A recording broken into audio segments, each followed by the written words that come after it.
வணக்கம். இன்றைக்கி நம்ம ரொம்ப மொறுமொறுப்பான டேஸ்டியான ஃபிஷ் ஃபிங்கர் எப்படி பண்ணுறதுன்னு பார்க்கலாம். இந்த ஃபிஷ் ஃபிங்கர் பண்ணுறதுக்கு நான் 1/4 கிலோ முள் இல்லாத மீன் எடுத்துருக்கிறேன். இந்த மீனை இந்த மாதிரி நீல வாக்கில் கட் பண்ணி ஒரு விரல் ஷேப்புக்கு கட் பண்ணி எடுத்துக்கோங்க.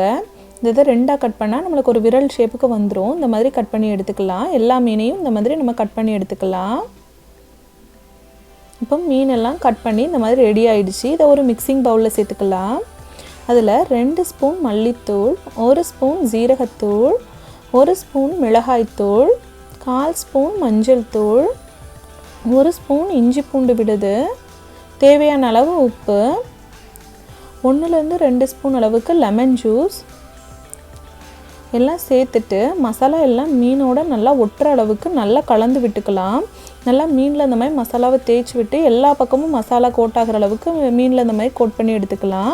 இப்படி மசாலா எல்லாம் நல்லா மிக்ஸ் பண்ணதுக்கப்புறம் இந்த பாக்ஸை மூடி ஒரு 1/2 மணி நேரம் மேரினேட் பண்ணி வச்சுக்கலாம்.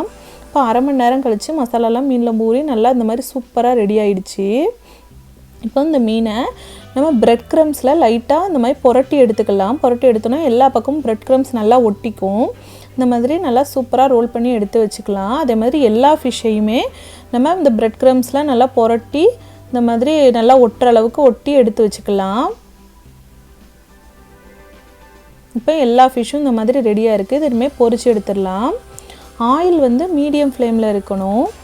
அப்புறம் நம்ம ரெடி பண்ணி வச்சுருக்க ஃபிஷ்ஷை அந்த மீடியம் ஃப்ளேம் ஆயிலில் சேர்த்துட்டு நம்ம நல்லா பொரிச்சு எடுத்துட வேண்டியதுதான்.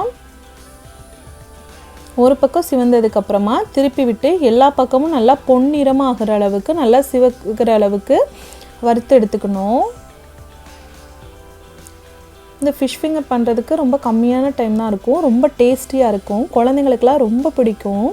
இந்த மாதிரி நல்லா கோல்டன் ப்ரௌன் ஆனதுக்கப்புறமா எடுத்து வெளியில் வச்சிடலாம். இப்போ நமக்கு சூப்பரான கிறிஸ்பியான டேஸ்டியான ஃபிஷ் ஃபிங்கர் ரெடியாக இருக்குது. நீங்களும் இந்த ஃபிஷ் ஃபிங்கர் ட்ரை பண்ணி பாருங்கள். நன்றி.